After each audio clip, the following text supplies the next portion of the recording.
बसंत जी हरियाणा से। श्री हरिवंश महाराज जी, आपके चरणों में कोटि कोटि प्रणाम। प्रभु जी, बहुत दुखी हूँ, बहुत ही ज्यादा दुखी, हद से ज्यादा दुखी। ऐसा लगता है संसार में मुझसे ज्यादा कोई दुखी नहीं है और आपसे ज्यादा कोई सुखी नहीं है महाराज जी। महाराज जी नहीं यार, हमारी तो दोनों किडनी फेल है यार। आप मन से बहुत सुखी हो, मुझे नहीं लगता दुनिया में आपके जैसा कोई सुखी होगा, खुश होगा। आखिर ये बात तो मानते हैं इसलिए मानते हैं कि हमारा मन एक ही रास्ता पकड़े हुए है, श्री जी के चरणों की तरफ, और उनकी कृपा से बस उन्हीं की तरफ बढ़ता रहे। और वो है आनंद स्वरूप, वो है परमानंद स्वरूप, वो है प्रेमानंद स्वरूप। तो वही आनंद अंदर स्फुरित होता रहता है। जब हम संसार का आश्रय लेते हैं तो दुख ही दुख है। इसका नाम क्या है शास्त्र में जानते हो? दुखालयम। ये दुख का घर है, इसमें जो कुछ मिलेगा वो दुख ही देने वाला मिलेगा, दुखालयम। और सुखालयम कौन है? भगवान है। तो हम अपने मन को यदि भगवान में लगा पावे तो हम सुखी हो जाए। सच्ची बात मानो, सब सुख आ जाएंगे, लोक परलोक की सब सुविधाएं आ जाएंगी, सब सुख आ जाएंगे। जब आप भगवान का भजन करोगे तो सब सुख आ जाएंगे। जैसे खूब अगाध सरोवर जल हो तो मछली खूब किलोले करती है, थोड़ा जल हो तो चिंता है कि कहीं सूख न जाए। लेकिन समुद्र में है तो आनंद ही आनंद है उसको। सुखी मीन जहां नीर अगाधा और जिम हरि शरण नहीं एको बाधा। अगर हम भगवान की शरण में भैया तो दुख भी सुख बन जाता है, और अगर भगवान से विमुख है तो सुख भी दुख बन जाता है। ये बात समझ लीजिए। तो भगवान की शरण होकर नाम जप करो, अच्छे आचरण करो। बाबा थोड़ी खुशी हमारी तरफ भी ट्रांसफर कर दो ना, आप तो इतने सुखी रहते। अगर ऐसा होता हो तो हम तो पूरे भारत को ट्रांसफर कर देते क्योंकि अपने बस का कुछ है नहीं। तुम्हारी समझ से तुम्हें सुख मिलेगा और तुम्हारी समझ से तुम्हें दुख मिलेगा।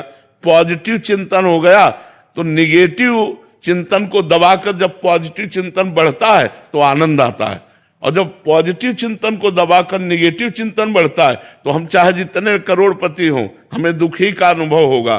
तो ये पॉजिटिव चिंतन जो है ये भगवान के भजन से आता है। शास्त्र स्वाध्याय, भगवान का भजन, परोपकार, तीर्थयाटन, दान पुण्य जब हम करते हैं तो हमारा हृदय पवित्र होता है, तो दुख में भी सुख ढूंढ लेता है। और जब हमारा निगेटिव विचार होता है तो सुख में भी दुख वो खोज लेता है।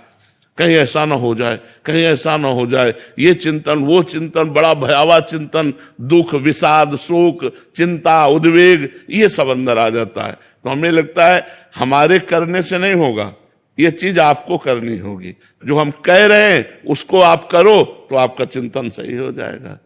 अगर हमारे ऐसे देने से होता तो किसी को भजन के लिए नहीं कहते, भजन करके ऐसे दे देते, सबका मंगल हो जाता।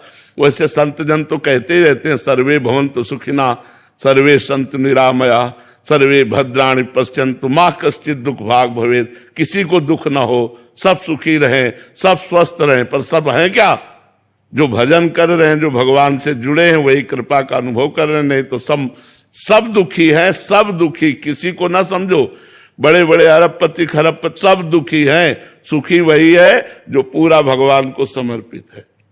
समझ पा रहे? तो समर्पण करो और नाम जप करो। राजीव जी दिल्ली से। राधे राधे महाराज जी। महाराज जी, आपके चरणों में कोटि कोटि प्रणाम।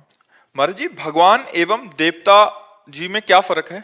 कोई फर्क नहीं, एक ही परमात्मा सब रूपों में विराजमान है। पहला उत्तर, एक ही परमात्मा सब रूपों में विराजमान है।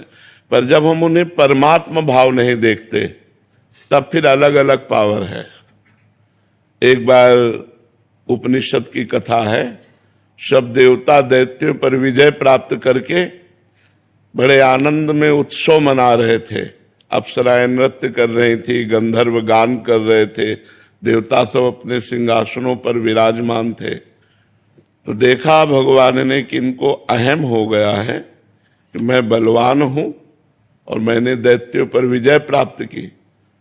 तो सभा के सामने भगवान एक यक्ष रूप में प्रकट हुए। तो देवराज इंद्र ने देखा, बोले कोई भी देवता इनका परिचय लाकर हमें बताओ, ये कौन प्रकट हुआ है। तो सबसे पहले वायुदेव प्रकट हुए। बहुत बलवान देवता है, विश्व में वायुदेव से बढ़कर कोई बलवान नहीं। जैसे वायुपुत्र हनुमान, पवन पुत्र हनुमान है ना, तो सबसे बड़े बलवान वायु देवता। जैसे उनके पुत्र भीम, तो बल की अगाध महिमा वायु देवता की है, और हम सब वायु देवता से ही जीवित है। सबके प्राण वायु से ही तो संचलित है। सब जितना चराचर जगत है वो वायु से ही है। ऑक्सीजन खत्म हो जाए, सब नष्ट हो जाए, वायु से ही तो है। तो वायु देवता खड़े हुए और कहा मैं इनका परिचय लाता हूं। तो वायु देवता गए और कहा यक्ष तुम कौन हो? तो उनका हम तो अपना परिचय बाद में बताएंगे, पहले आप बताएं आप कौन है। बोले मैं पवन हूं, वायु। ठीक है, क्या है आप में क्षमता?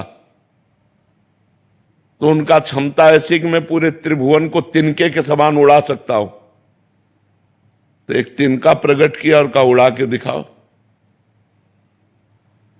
अब वायु देवता से तिनका उड़ाने की बात, वो तो ब्रह्मांड उड़ा दे, लेकिन तिनका नहीं उड़ा। कहा पूरी ताकत लगाओ। वायु देवता पूरी ताकत लगा के हार गए, तिनका ऐसे से ऐसे नहीं कर पाए। आए और बैठ गए। देवराज इंद्र ने कहा कौन है? बोले असमर्थ रहा उनका परिचय प्राप्त करने में। दूसरा देवता अग्निदेव प्रकट, उनका मैं अभी परिचय लेकर आता हूं। उनके पास गए और कहा आप कौन हैं? उनका आप कौन है? उनका अनल, हुताशन, अग्नि, इन नामों से मेरा संबोधन होता है। बोले आपकी सामर्थ? बोले त्रिभुवन को उपले की तरह जलाकर भस्म कर सकता हूं। सब अग्नि से ही जीवित है, क्योंकि जठराग्नि के रूप में अग्नि भगवान ही सबके उदर में विराजमान है। अगर जठराग्नि न हो तो पानी भी न पचे तो हम जीवित ही न रहे। तो उसी तिनके को कहा तुम भस्म करके दिखाओ। तो अग्नि देवता से तिनका भस्म करने की बात, तो उनको रोष आ गया और तिनके की तरफ देखा, कुछ नहीं हुआ। पूरा पावर लगा दिया, कुछ नहीं हुआ। अग्नि देवता वापस जाकर बैठ गए और कहा मैं असमर्थ रहा इनकी सामर्थ्य और इनकी महिमा और इनका परिचय प्राप्त करने में।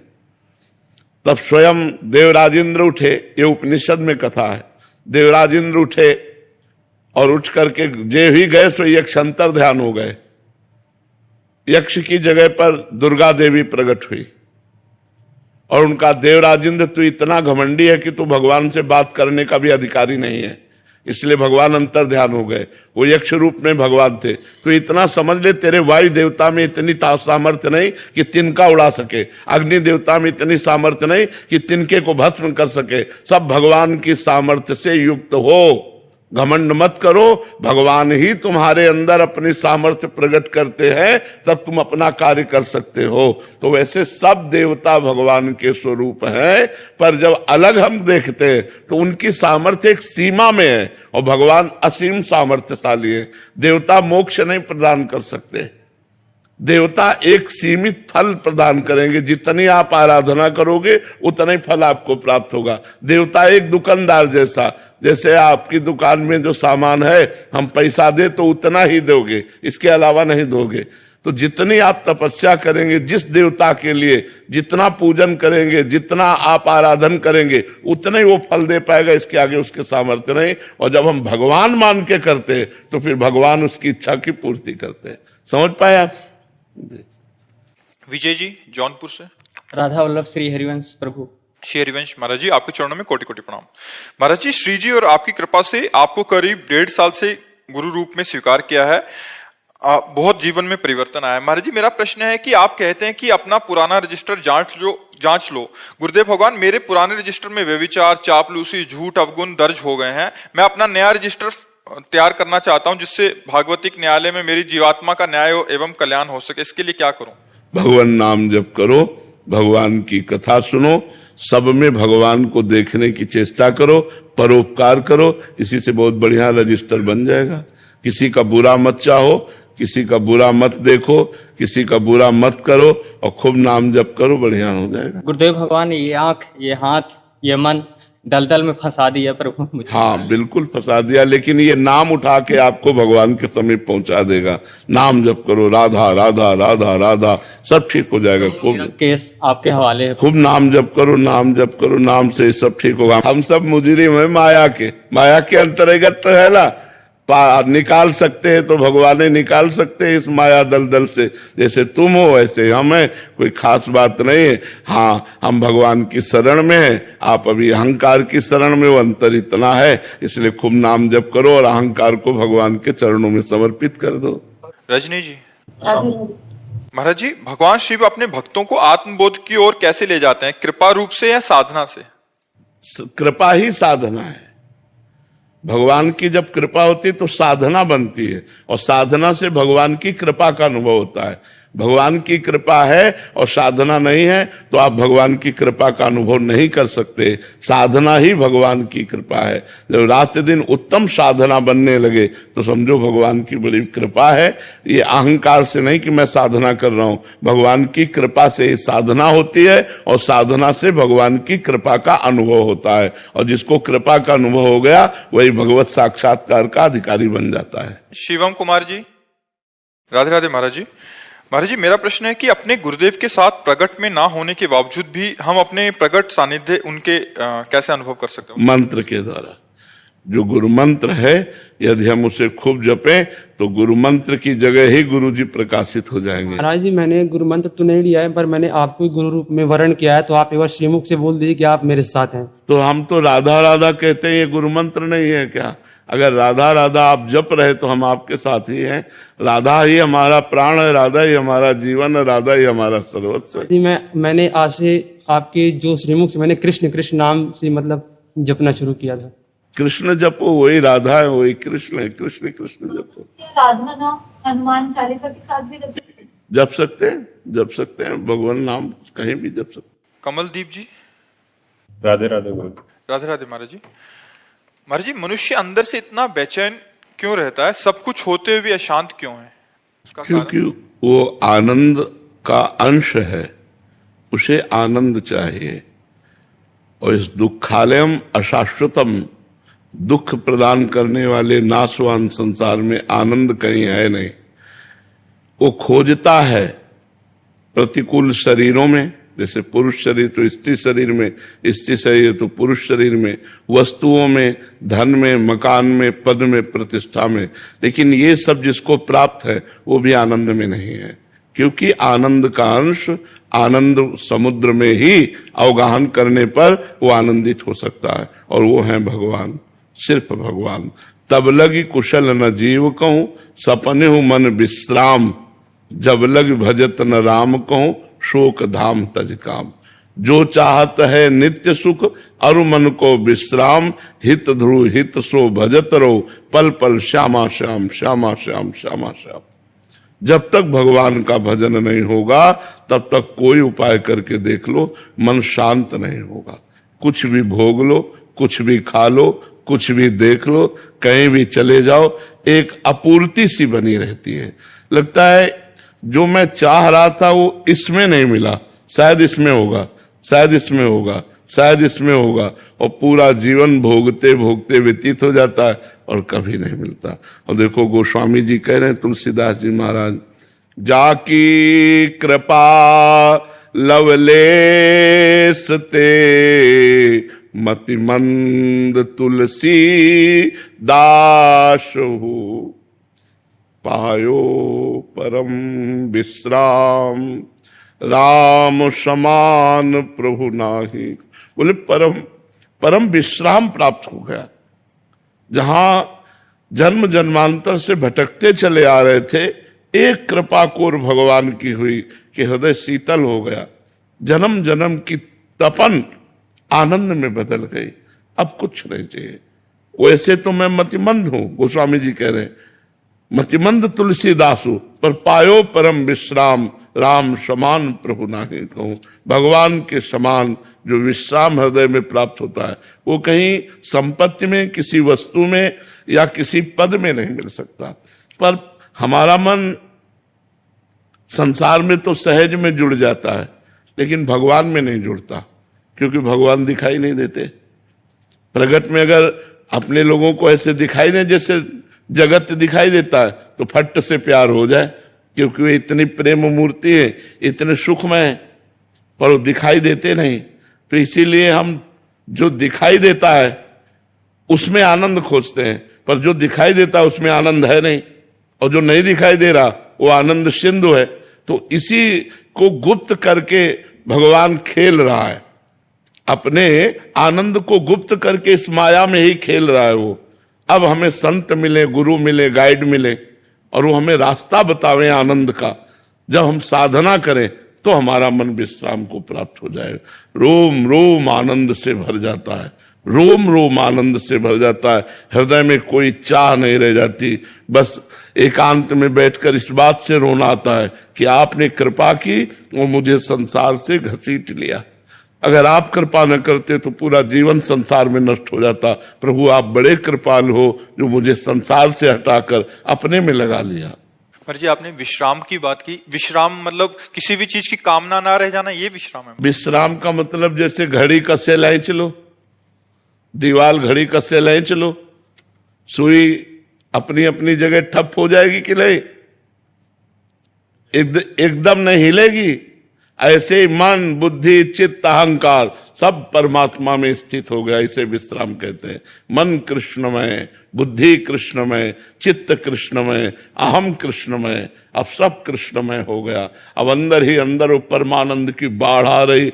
बाहर से वो दिखाई देता है पुरुष स्वरूप, लेकिन वो परमात्मा स्वरूप हो चुका है। उसका सब कुछ परमात्मा में हो गया। कान भय प्राण में, प्राण भय कान में, ही में न जान परे कान है कि प्राण है। श्री कृष्णाकार वृत्ति हो जाती, रामाकार वृत्ति हो जाती, उसे विश्राम कहते हैं। राधिका जी वृंदावन से। श्री हरिवंश महाराज जी, महाराज जी क्या गुरुजनों और संत जनों की कुछ लीलाएं महाराज जी ऐसी होती हैं कि जो दिखता है वो नहीं होती, जो होता है वो दिखता नहीं? हाँ। तो महाराज जी ऐसी वो परम मंगल में कल्याणकारी हैं, बट साधक को कैसे चलना चाहिए महाराज जी उस पर? बहुत दुर्लभ है कि कोई साधक उनकी प्रतिकूल क्रिया में भी मंगल विधान देख ले। गुरु की प्रतिकूल क्रिया में मंगल विधान देख ले। नहीं तो कभी कभी गुरुजनों की क्रियाएं और आदेश ऐसे होते हैं जो लगता है कि ऐसा कैसे ऐसा आदेश कैसे कर दिया, ऐसा तो नहीं होना चाहिए था। अब जैसे शिवाजी गए समर्थ गुरु रामदास जी के पास दीक्षा लेने के लिए, तो उन्होंने कहा हमारा पेट बहुत दर्द कर रहा है आज तो बोले गुरुजी राज वैद्य बुला देते हैं। बोले राज वैद्य की जरूरत नहीं, सिंघनी का दूध पीते हैं तो पेट ठीक हो जाता है। जाओ जंगल में, बिना किसी गार्ड के, सैनिक के, अंगरक्षक के, बिना अस्त्र के सिंघनी का दूध ले आओ। अब सिंघनी कोई गाय है क्या? और सिंघनी का दूध स्वर्ण के पात्र में रुकता है। स्वर्ण का पात्र लो और सिंघनी का दूध लाओ। मतलब मरना है, सीधे मरना है। जंगल में खोजते रहे, देखा सिंह शावक उछल रहे तो समझाया सिंघनी नजदीक। जो सिंघनी ने देखा दहाड़ मारी और शिवाजी के ऊपर, सोई बीच में समर्थ गुरु रामदास जी प्रकट हो गए, से रोक दिया। बोले बस यही देखता था कि तन मन प्राण तू समर्पित किए कि नहीं। अब ये ऐसे कौन से होंगे जो तन मन प्राण इस तरह समर्पित कर दे। एक दिन श्री रामानंदाचार्य जी महाराज अपने शिष्यों की मंडली के साथ विचरण कर रहे थे, तो एक जंगल में रुके, तो वहां कुआं था। कुआं से पानी ठाकुर सेवा के लिए लाना था। तो जब पानी लाया गया तो उसमें गंध थी पत्तों की। एक डाल ऐसे जा रही थी कुआं के ऊपर, उसमें पत्ते गिर रहे थे, पत्तों के कारण वो पानी में सड़न थी। तो उनका अगर ये डाल काट दी जाए तो पानी स्वच्छ और पीने योग्य हो जाएगा। सब शिष्यों से कहा डाल इतनी ही काटो जितनी कुएं के पास है। तो उनका महाराज अगर डाल में चढ़ के गए तो इधर बैठना पड़ेगा, और वो डाल के नीचे सीधे कुआं है, और उतनी ही अगर काटी गई तो काटने वाला कुएं में चला जाएगा। बोले हमसे इतना मतलब नहीं। बोले आप आदेश करो तो पेड़ के पास से डाल काट दे। तो उन्होंने कहा नहीं, डाल केवल इतनी ही काटनी जो कुएं के ऊपर है। मतलब मरना है, जो शिष्य काटेगा वो मरेगा, कुएं में सीधे जाएगा कुल्हाड़ सहित। एक खड़े हुए, प्रणाम किया, गए, चढ़ करके आए, और जिधर डाल थी उधर पकड़ करके काटा इधर से, क्योंकि इधर से ही काटते बनेगा। तो जे ही काटा सो मैं कुल्हाड़ सहित कुएं में चले गए। सब शिष्यों ने कहा गुरुजी तो मर जाएगा। बोले हमारा काम था कुएं से डाल हटानी, अब वो कट गई है, तुम डाल निकालो, लेकिन थोड़ी देर रुक जाओ। बोले गुरुजी थोड़ी देर रुक जाएंगे तो मर जाएगा। बोले नहीं, अब थोड़ी देर रुक जाओ। अब सब शांत बैठे। थोड़ी देर में नमो नमः जय हो की आवाज आने लगी, और देखा भगवान के पार्षद उन शिष्य को ऊपर छोड़ गए। वो गुरुजी के चरणों में प्रणाम किया। बोले कहो क्या हालचाल है? बोले गुरुजी जे ही कुएं में गिरे ते भगवान राम जी के पार्षद आए और हमें साकेत धाम ले गए और वहां दर्शन कराया सिया राम जी के, और ये प्रसाद दिया है आपको। अब सब शिष्य लालायित हो गए। तो अब उनमें एक ही खड़ा हुआ था प्राण देने वाला। तो कई गुरु की ऐसी आज्ञाएं होती हैं जो हमारी समझ के परे होती है, पर उनमें भगवान का मंगल विधान होता है। पर हम अगर मान लें तो बात है, हमें गुरु में साक्षात भगवान बुद्धि रखनी है, और भगवान बुद्धि से हमारा परम कल्याण हो जाएगा। अगर भगवत बुद्धि रखे तो पार हो गए, पक्का पार हो गए। अनुराधा जी, श्री हरिवंश महाराज जी, गुरुदेव जैसे समय बीत रहा है, समाज में अशांति, गृह युद्ध जैसी स्थिति बनती जा रही है। देश विदेश में बढ़ते तनाव और अपराध को देखते हुए क्या एक ग्रस्त साधक को अपने परिवार की आत्मरक्षा के लिए प्रयास करना चाहिए? क्या उन्हें अपने बच्चों को आत्मरक्षा की शिक्षा देनी चाहिए? क्या साधक को इस ओर? क्या आत्मरक्षा भगवान के बिना आप कर सकते हैं? एक विचार करो, हमारा दिल ही फेल हो जाए एक सेकंड में को किसी कार्यवशात, तो हमारी सच्ची आत्मरक्षा भगवान से होगी। तो हमें चाहिए कि बच्चों को भी भगवान नाम जपना सिखाना चाहिए, भगवान की पूजा सिखानी चाहिए, गंदे आचरणों से बचना सिखाना चाहिए, संत और भगवंत की श्रद्धा उत्पन्न करनी चाहिए। अगर ऐसा हुआ तो आत्मरक्षा करने वाले बन जाएंगे, क्योंकि मुझे भगवान के सिवा और कोई आत्मरक्षा करने वाला नहीं। तो हमें लगता है कि आत्मरक्षा करने वाले भगवान ही है, दूसरा कोई नहीं है जो हमारी रक्षा कर सके। हमें ऐसा दिखाई देता है। आपको अगर कोई पॉइंट दिखाई देते हो तो बताओ। हमें तो सब पॉइंट रद्द नजर आते हैं, एक ही पॉइंट नजर आता है कि वो बचाना चाहे तो कहीं से भी बचा सकता है, और वो ना बचाना चाहे तो तुम कहीं भी मर सकते हो, कहीं भी फंस सकते हो, कहीं भी आपकी दुर्गति हो सकती है। भगवान भगवान सिर्फ भगवान बचा सकते हैं। अभिषेक शर्मा जी, गाजियाबाद से। राधे राधे। राधे राधे महाराज जी। महाराज जी, बार बार मन सांसारिक जीवन से विरक्त होने की तरफ दौड़ रहा है, बट पारिवारिक मोह के कारण छोड़ भी नहीं पा रहा। और नहीं, संसार से विरक्त होकर जाओगे कहाँ में ये बता दो। कहाँ जाओगे? हम विरक्त हुए तो तुम्हारे बीच में तो आए। भागना कहीं नहीं है, अपने कर्मों का सुधार कर लेना है, कहीं भाग के नहीं जाना है। आज समय नहीं है कि आप विरक्त होकर घूम सको, मार डाले जाओगे। कहाँ एकांत? हमें जगह बता दो। एकांत कहाँ है? कहाँ कंदमूल फल है? एक बेर भी लेना है तो पैसा है, कहाँ पानी है? नदियों का पी नहीं सकते, कुआं रह नहीं गया, हैंड पैप सूख गए, पानी कहाँ पियोगे? तो कर्म करना पड़ेगा सबको। भगवान आए तब कर्म किए, तो हम लोग तो मनुष्य हैं। तो हमें चाहिए गंदे आचरणों से वैराग्य हो, हम गंदा काम नहीं करेंगे, ईमानदारी से अपने कर्तव्य कर्म को करें और भगवान का नाम जप करें। बहुत बड़ी बात है। आज भागने का समय नहीं रहेगा। अपनी मेहनत करके नमक रोटी खाओ और दूसरों को 2 रोटी दे सको, ये बढ़िया बात है। कर्म के साथ धर्म से ही कर्म करना चाहिए, कर्म से धर्म के मार्ग में नहीं चलना चाहिए, धर्म से ही कर्म करना चाहिए। तुम्हारा जो धर्म है, तुम्हारा जो कर्तव्य कर्म है, वो धर्म से युक्त होना चाहिए। आज हम कर्म तो करते हैं लेकिन धर्म का त्याग करके, इसीलिए पतित हो जाते हैं। अगर धर्म में कर्म करें तो हमारा कभी पतन हो ही नहीं। गुरुजी, कर्म करते करते धर्म से पीछे हट जाते हैं। वही तो बात है। जैसे काम करते हैं, काम करते करते झूठ बोलते हैं। हाँ, बिल्कुल बिल्कुल। घूस ले लिया, बेईमानी कर दी, निर्दोष को दंड दे दिया, दोषी को छोड़ दिया, ये सब अधर्म है। अगर हम धर्म पूर्वक कर्म करें तो हमारा कर्म ही पूजा है। हाँ, वैसे हमें लगता है ईमानदारी से क्यों धंधा नहीं चल सकता? भाई, ये कपड़ा जैसे आप बेचते हैं, 100 का लाए हैं तो पता है आप मुनाफा ले रहे हैं, आप 150 रुपया बोलिए, पर ये मत बोलिए कि कसम से कह रहा हूं इस 150 का हम लाए हैं, ये मत बोलिए।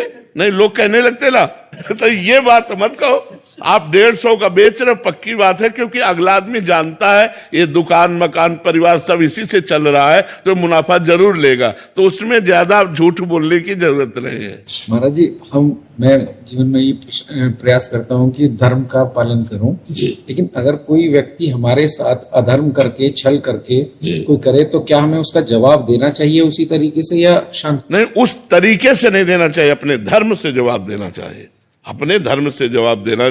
जैसे आप छल कर रहे हो हमारे साथ, हमें पता है, तो हम आपसे बोलेंगे कि देखो आप हमारे मित्र हो, लेकिन आप हमारे साथ ये छल कर रहे हो, या आप प्रमाणित करो ये छल नहीं, और आप छल कर रहे हो, मैं तुम्हें क्षमा करता हूं, लेकिन भगवान तुम्हें क्षमा नहीं करेंगे। जाओ, मैं तुम्हें क्षमा करता हूं, हमारा धर्म है क्षमा करना, मैं क्षमा करता हूं, लेकिन मैं तुम्हें बता दे रहा हूं कि ये जो कर्म तुम कर रहे हो ये छल युक्त है, इसका फल अधर्म है, और अधर्म का फल दंड है। तो हमें कोई इसमें दिक्कत की बात नहीं है। सत्य से चलना थोड़ा कठिन है, पर चला जा सकता है। परंतु महाराज जी, आजकल देखा जाता है कि समाज में जो अधर्म के काम कर रहे हैं वो ही ज्यादा सुखी दिखते हैं। कब तक हमें इसका उत्तर दो?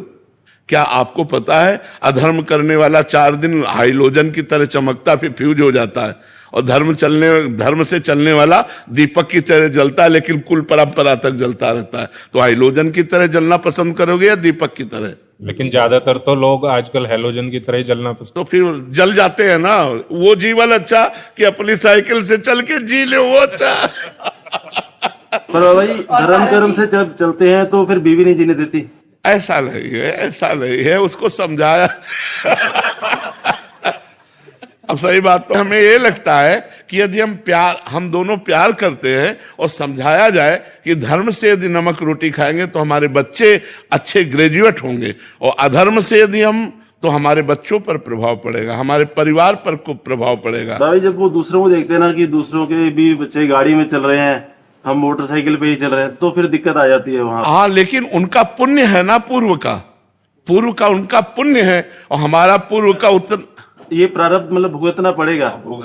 ये भोगना पड़ेगा। अगर आप गाड़ी भी ले लेंगे तो आपको आना मोटरसाइकिल पे ही पड़ेगा। सरजीवन शर्मा जी। राधे राधे।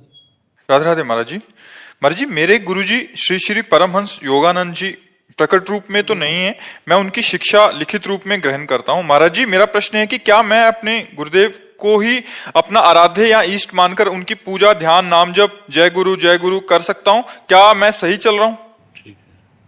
ऐसा करना चाहिए। गुरु साक्षात परब्रह्म तस्मै श्री गुरुवे नमः।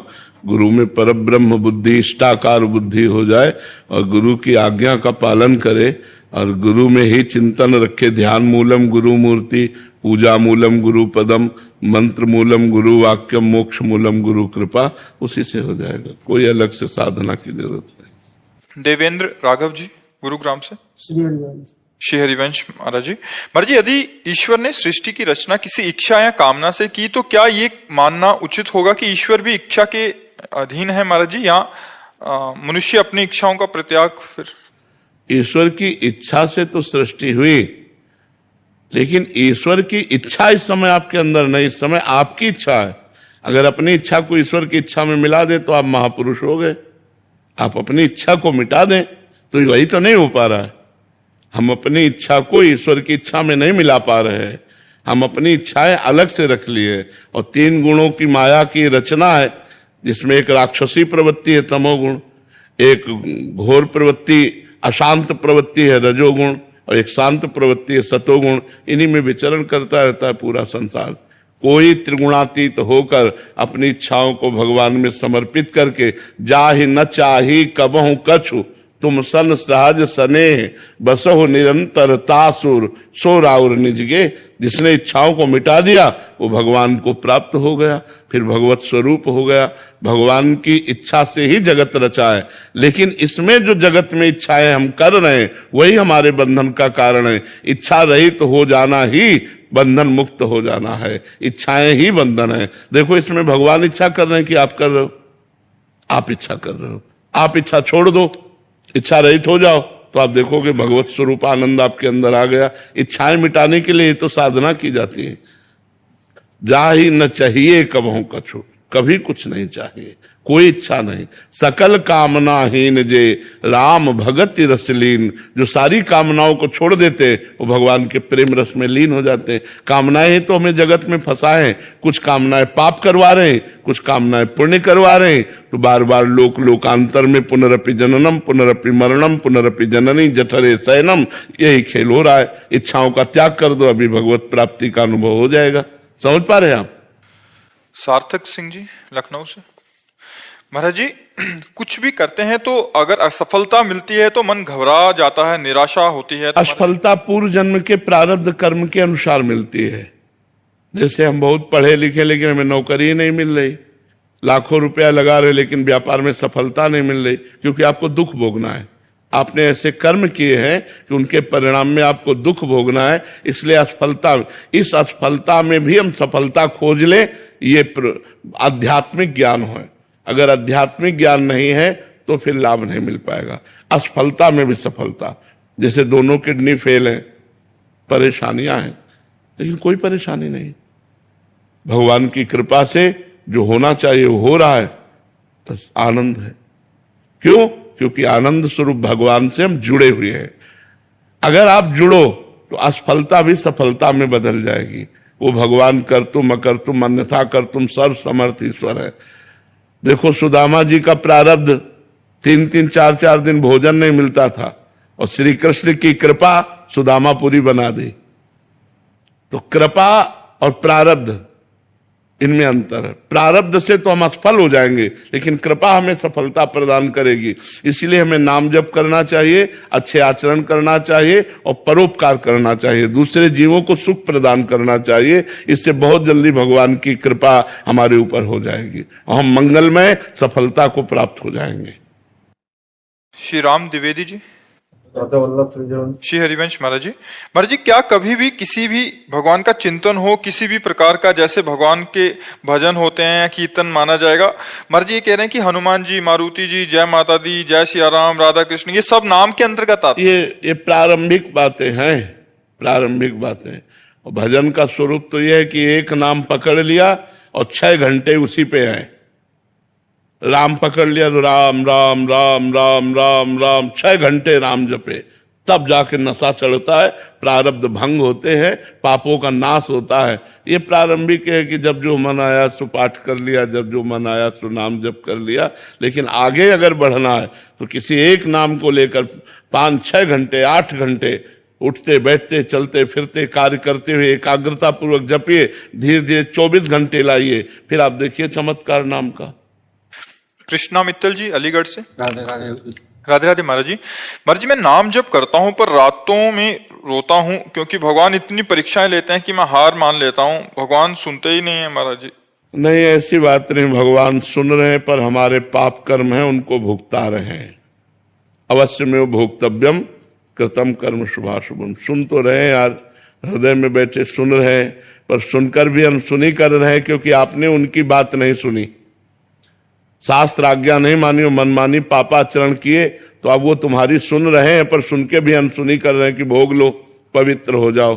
अपने जो कर्म किया है अवश्य में वो भोक्तव्यम कृतम कर्म शुभाशुभम, भोगना पड़ेगा, सबको भोगना पड़ता है, बड़े बड़े संतों को भोगना पड़ता है। इसलिए होश से कर्म करो, कहीं कोई पाप कर्म न बन जाए जिसका परिणाम हमें दुख भोगना पड़े।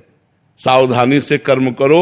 मनुष्य जीवन बहुत सावधानी के लिए मिला है, मनमानी आचरण करने के लिए नहीं मिला। शास्त्र से प्रमाणित कर्म करोगे तो सदैव सुखी रहोगे, आनंदित रहोगे। शास्त्र विरुद्ध कर्म करोगे तो दुखी रहोगे, शोकित रहोगे। महाराज जी, क्या गलत तरीके से कमाए हुए पैसे से अगर हम सर्वनाश, परिवार बच्चे सब बिगड़ जाएंगे, अशांति पैदा हो जाएगी, परिणाम में सब नष्ट हो जाएगा।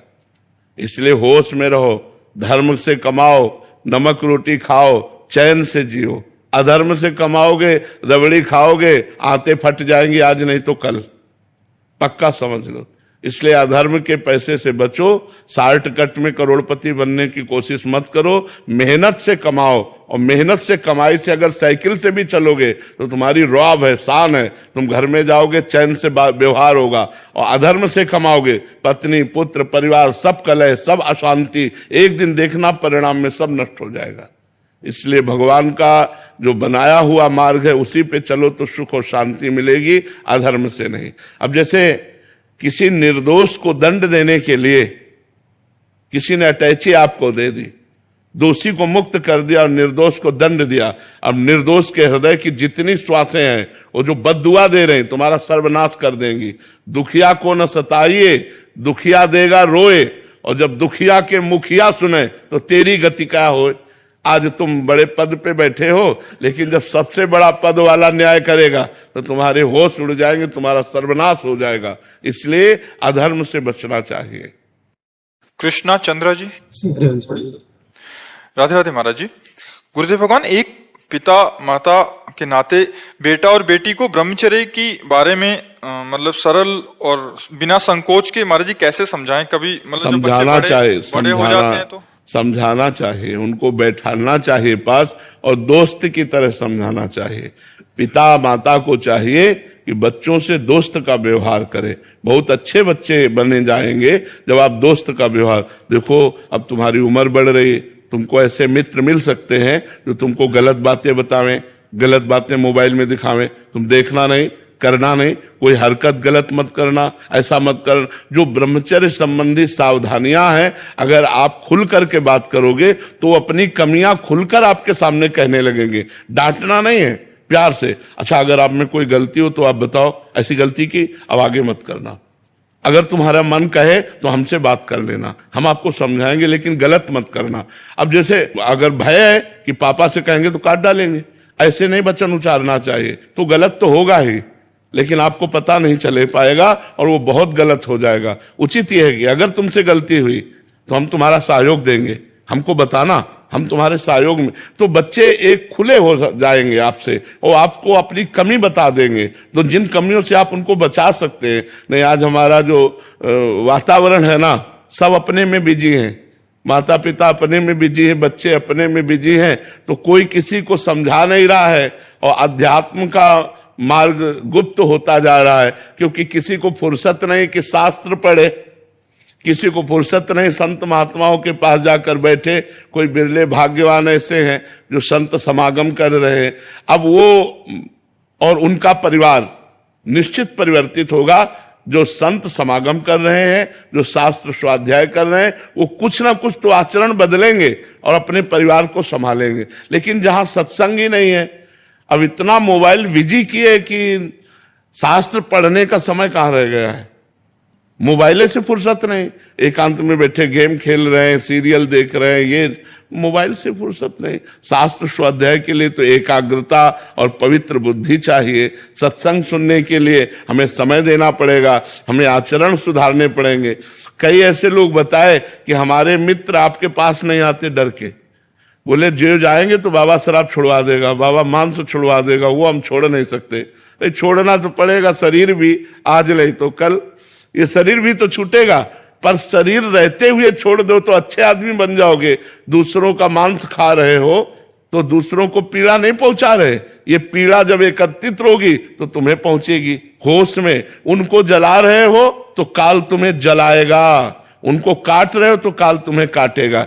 जैसे तुम जीवों को पैर बांध दिए और जला रहे हो नीचे से और भुन गए, वो मर गए, और उनको खा रहे हो तो तुम्हें काल भूनेगा, तुम्हारा कर्म तुमको भूनेगा। इसलिए जीवों की हत्या मत करो, जीवों को दुख मत दो, बलवान मत बनो, उनको निर्बल मत समझो। सुनेरी मैंने निर्बल के बलराम, जब भगवान तुम्हारी तरफ कोप दृष्टि से देखेंगे तो मिटिया मेट हो जाओगे। इसलिए सब पर दया करो, अच्छे आचरण करो तो तुम्हारा मंगल हो जाएगा। राधे राधे महाराज जी। महाराज जी, मेरी माता जी कभी मेरे कारण क्रोधित हो जाती है और स्वयं को बेलन से झापड़ मारती है, तो महाराज जी बहुत गलत है, आप गलत हैं। माता का स्वभाव तो गलत है ही, लेकिन आप भी गलत हैं। गुस्सा हो जाने पर बच्चे को उचित वाक्यों द्वारा, उचित दंड के द्वारा सुधारा जाता है, पर वो गलत सिद्धांत अपनाए हैं कि अपने को पीटना, अपने को ऐसा करना। प्यार से समझा देना चाहिए। प्यार से समझाते हैं पर बच्चे नहीं सुनते हैं आजकल के। हम कई बार बोलते हैं कि बेटा आप इस चीज को फॉलो करो जी, पर नहीं सुनते हैं। तो देखो, उसका कारण है आपने बचपन में संस्कार नहीं दिए उनको आध्यात्मिक।